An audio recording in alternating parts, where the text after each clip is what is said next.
Halo teman-teman semua, gimana nih kabar kalian? Aku harap kalian dalam keadaan baik-baik saja ya. Nah, sebelumnya aku ingin menginfokan bahwa video ini merupakan pemenuhan tugas proyek dari mata kuliah perkembangan peserta didik. Nah, kami itu dari kelompok 3, di mana kelompok 3 itu beranggotakan ada Blessy Mutia Purba, ada Rika Rizkita Beruginting, ada Nuraini Bru Sembiring, dan yang terakhir ada Pauline Jeremy Tampu Bolon. Di sini kami akan membahas perkembangan peserta didik. Yang pertama, kami akan menjelaskan pengertian perkembangan. Yang kedua, kami akan menjelaskan ciri-ciri perkembangan. Yang ketiga, kami akan menjelaskan faktor-faktor perkembangan. Dan yang terakhir, kami akan menjelaskan periode dan tugas perkembangan. Yang pertama itu kita lihat pengertian perkembangan. Nah, tahukah teman-teman apa yang dimaksud dengan perkembangan? Perkembangan itu adalah perubahan yang bersifat kualitatif yang di dalamnya itu berupa perubahan secara psikologis. Menurut Muhammad Ali dan Asrori dalam buku Psikologi Remaja, perkembangan itu lebih mengacu kepada perubahan karakteristik yang khas dari gejala-gejala psikologis ke arah yang lebih maju. Para ahli psikologis itu pada umumnya menunjukkan bahwa pengertian perkembangan sebagai suatu proses perubahan yang bersifat progresif dan menyebabkan tercapainya kemampuan dan karakteristik psikis yang baru. Perubahan seperti itu tidak terlepas dari perubahan yang terjadi pada struktur biologis. Meskipun tidak semua perubahan kemampuan dan sikap psikis itu dipengaruhi oleh perubahan struktur biologis. Selanjutnya ada ciri-ciri perkembangan. Nah, menurut Yusuf LN dalam Agustina 2018, adapun ciri-ciri dari perkembangan adalah sebagai berikut. Perkembangan itu adalah suatu perubahan yang progresif dan kontinu atau berkesinambungan dalam diri individu mulai lahir sampai dia mati.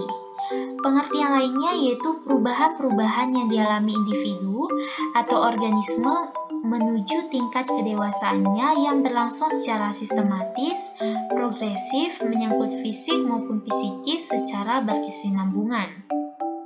Di mana pengertian dari berkesinambungan itu adalah perubahan pada bagian atau fungsi organisme yang berlangsung secara beraturan. Nah, selanjutnya ada prinsip-prinsip perkembangan. Menurut Harlock dalam Agustina 2018, Harlock ini menjelaskan bahwa prinsip-prinsip perkembangan itu meliputi beberapa hal. Yang pertama itu adalah perkembangan melibatkan adanya perubahan.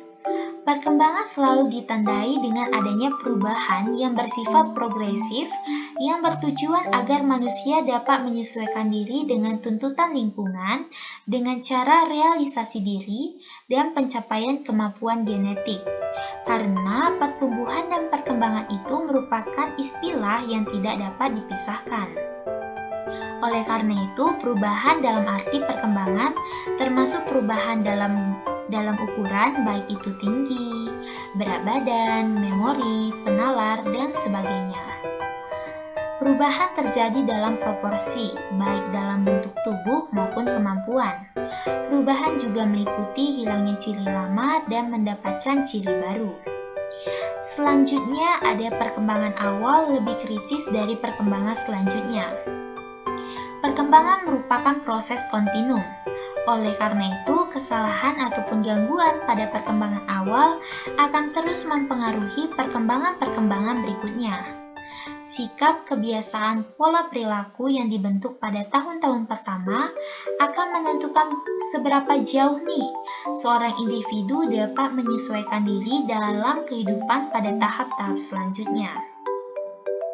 Nah, yang terakhir adalah perkembangan merupakan hasil proses kematangan dan belajar.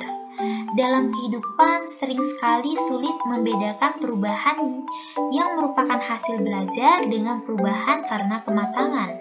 Hasil anatar keduanya belajar sering terintegrasi, hanya dapat ditandai bahwa perubahan karena belajar diperoleh dengan usaha sadar dan latihan.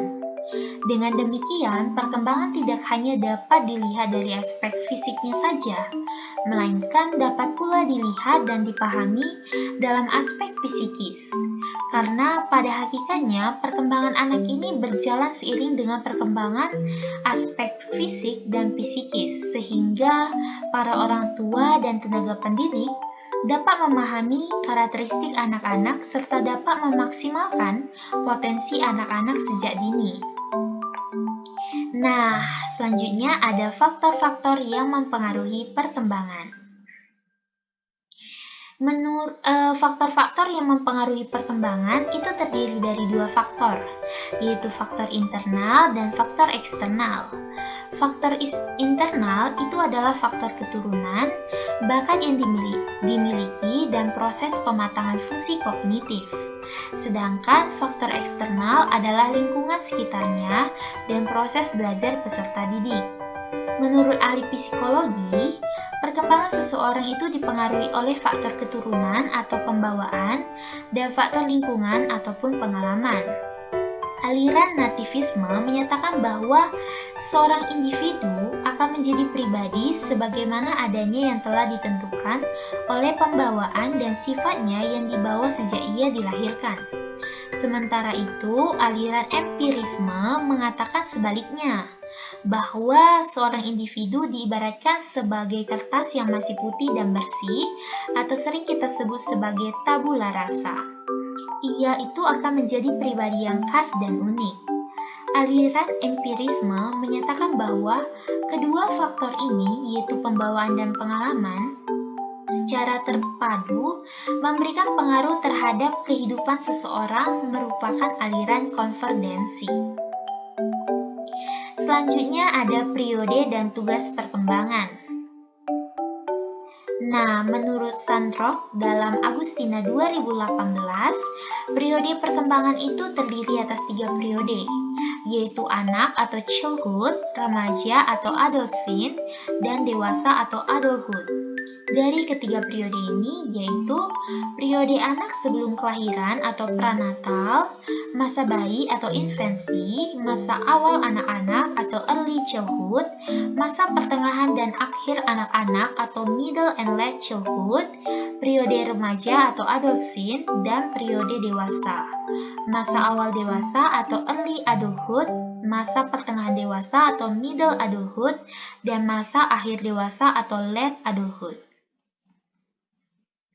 Nah, yang pertama ada periode bayi. Menurut Yusuf L.N. dalam Agustina 2018, periode bayi ini merupakan masa perkembangan yang merentang dari kelahiran hingga 18 atau 24 bulan. Masa ini ditandai dengan ciri-ciri, yaitu sebagai berikut. Yang pertama ada masa dasar pembentukan pola perilaku, sikap, dan ekspresi emosi. Yang kedua, itu adalah masa pertumbuhan dan perubahan berjalan cepat, baik fisik maupun psikologi. Yang ketiga, ada masa kurangnya ketergantungan. Yang keempat, ada masa meningkatnya individualis, yaitu saat bayi mengembangkan hal-hal yang sesuai dengan minat dan kemampuannya. Yang kelima, ada masa permulaan sosialisasi. Yang keenam, ada masa permulaan perkembangan penggolongan transeks, seperti terkait dengan pakaian yang dipakainya. Yang ketujuh adalah masa yang menarik, baik fisik maupun perilaku. Dan yang terakhir adalah masa berbahaya, baik fisik seperti kecelakaan atau psikologis karena perilaku yang buruk. Nah, yang B ada periode awal anak. Periode awal anak adalah periode perkembangan yang merentang dari akhir masa bayi hingga 5 atau 6 tahun. Periode ini kadang-kadang disebut juga sebagai tahun-tahun prasekolah.